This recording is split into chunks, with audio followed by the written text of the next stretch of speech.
At the turn of the 20th century, a commercial juggernaut slammed into Central America.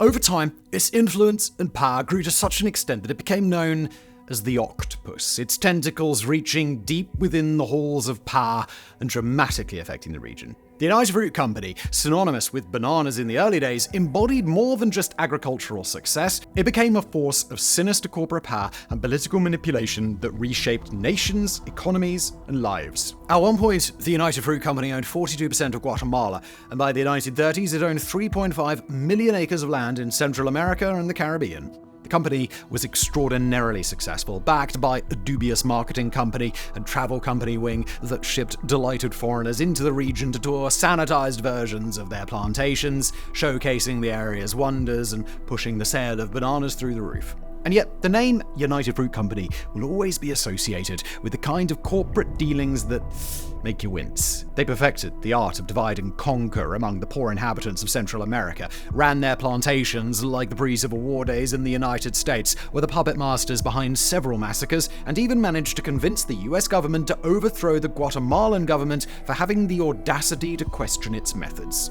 In today's age of corporate greed and capitalism, we've become somewhat accustomed to shady business practices, but none come close to what United Fruit Company did. The United Fruit Company was formed in 1899 by Minor C. Keith and Andrew W. Preston from the merger of several smaller banana importing companies in Boston.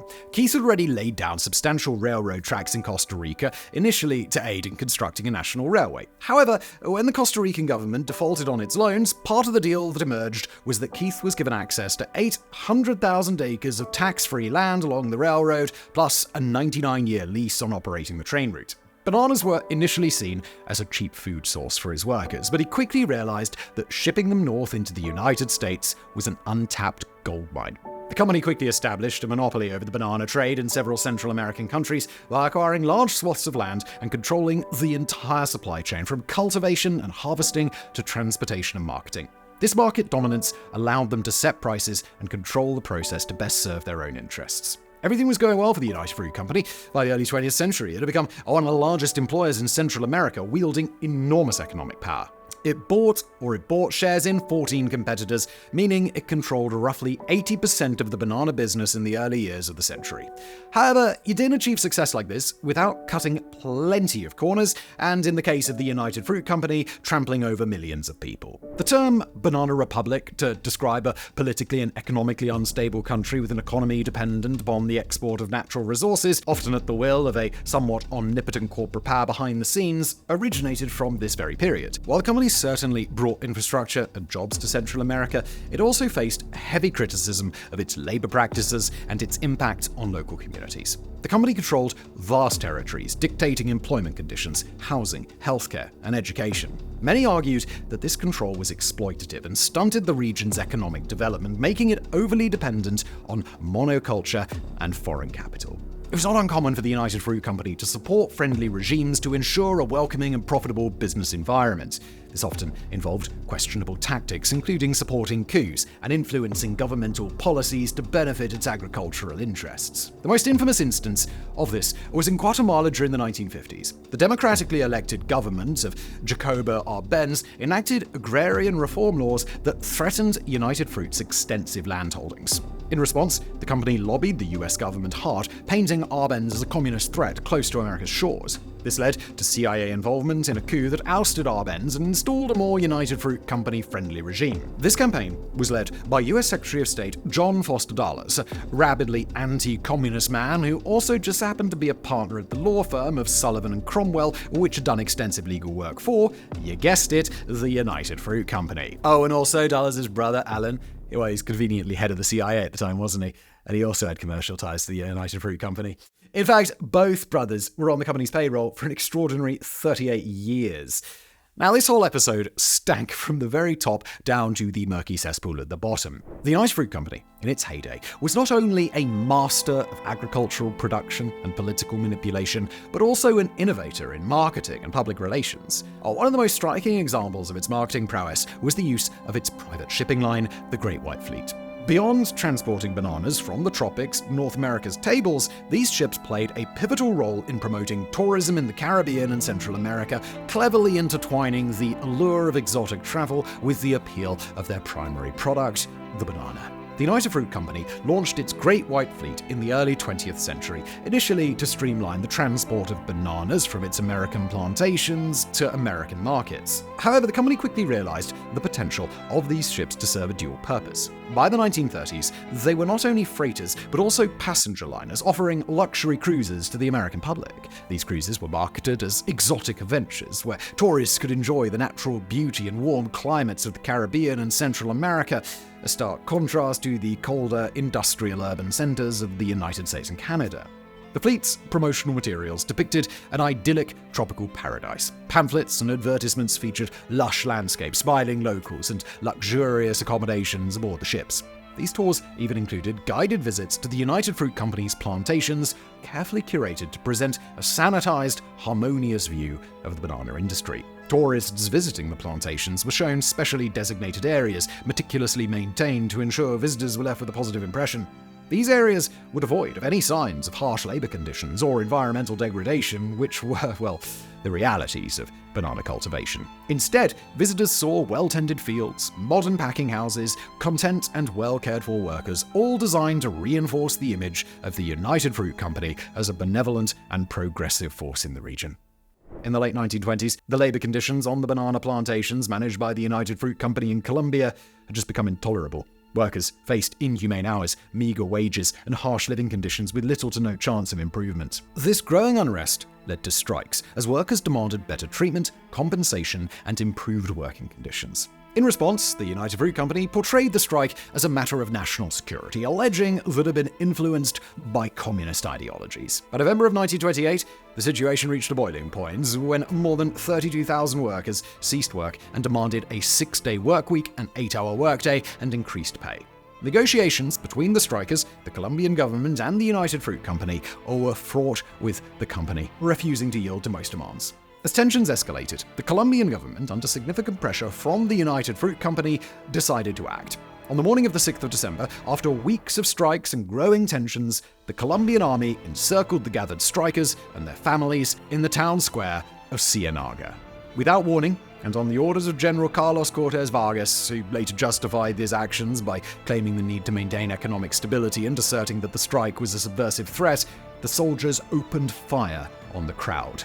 Estimates of the death toll that day vary widely, with conservative figures citing around 100 fatalities, while other reports suggest thousands were killed.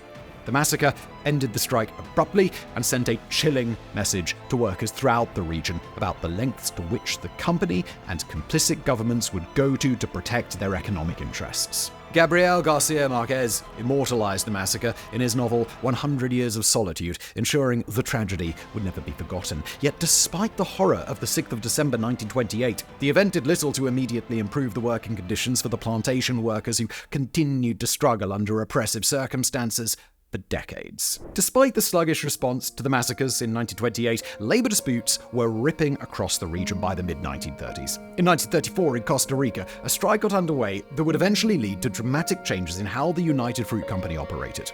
The strike began on the 18th of August 1934 and involved more than 30,000 workers. It was sparked by dire working conditions, low wages, and the kind of exploitative labor practices that the United Fruit Company were at the time well known for. The response from United Fruit was initially dismissive. The company refused to negotiate with the strikers, leading to an escalation in tensions.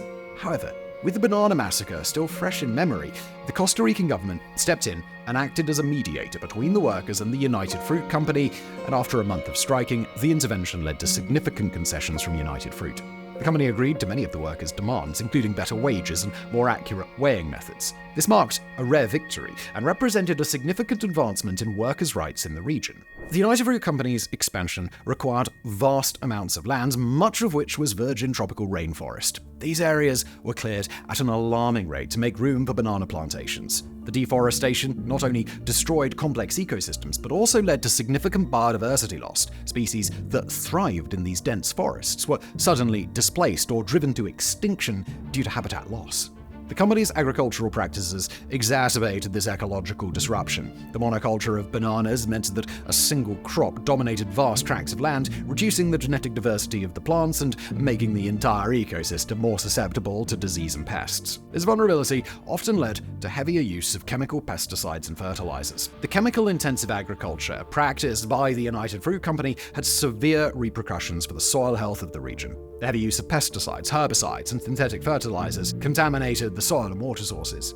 These chemicals not only degraded the soil's natural fertility by killing beneficial microorganisms, but also polluted rivers and streams, affecting both aquatic life and human communities that depended on these water sources for drinking, fishing, and agriculture. Workers were frequently exposed to toxic pesticides and herbicides, most notably DBCP. This was extensively used despite its known health risks. Exposure to DBCP and other chemicals led to a range of health issues among plantation workers, including sterility, cancer, and kidney failure.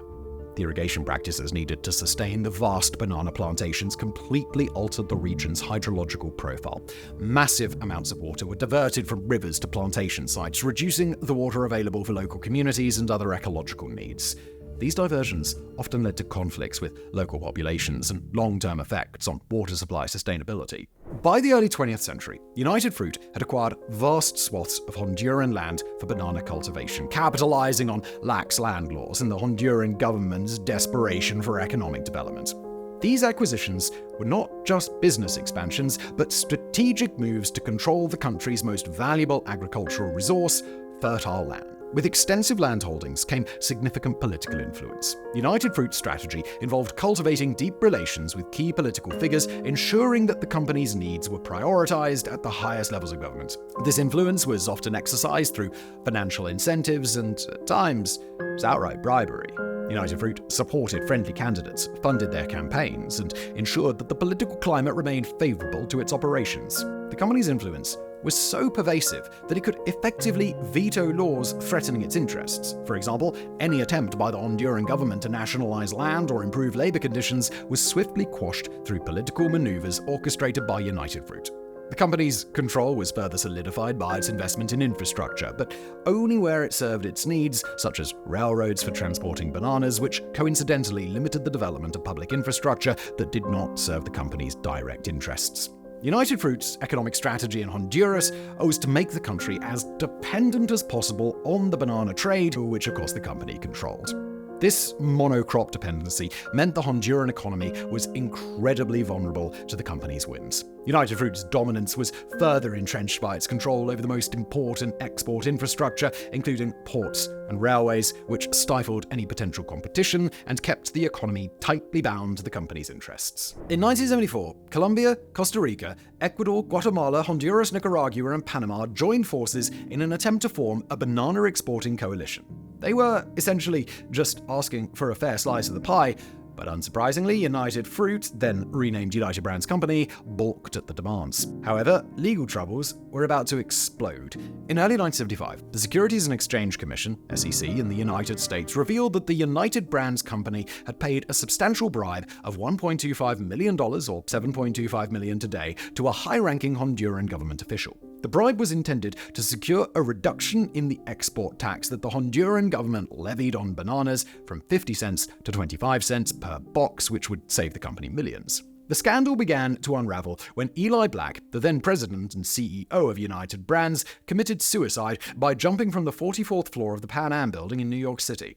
The subsequent inquiry exposed how United Brands attempted to manipulate economic policy in Honduras to its advantage, underscoring the extent of corporate influence on political decisions in banana-producing countries. After the Bananagate scandal exploded, it prompted a closer examination of United Brands' operations across Latin America, revealing a pattern of political manipulation and exploitation. It also stirred a significant international outcry over the ethics of corporate behavior, particularly in how powerful companies from developed nations often exploited weaker governments and economies. In Honduras, the revelation led to a national scandal and a re-evaluation of the country's economic dependencies. The Honduran government faced public outrage for allowing foreign companies to exert such influence over its economic policies, particularly those that impacted the nation's sovereignty and financial stability. In 1990, United Brands Company changed its name to Chiquita Brands International in an attempt to distance itself from the historical baggage of the banana republics and the associated labor and environmental abuses.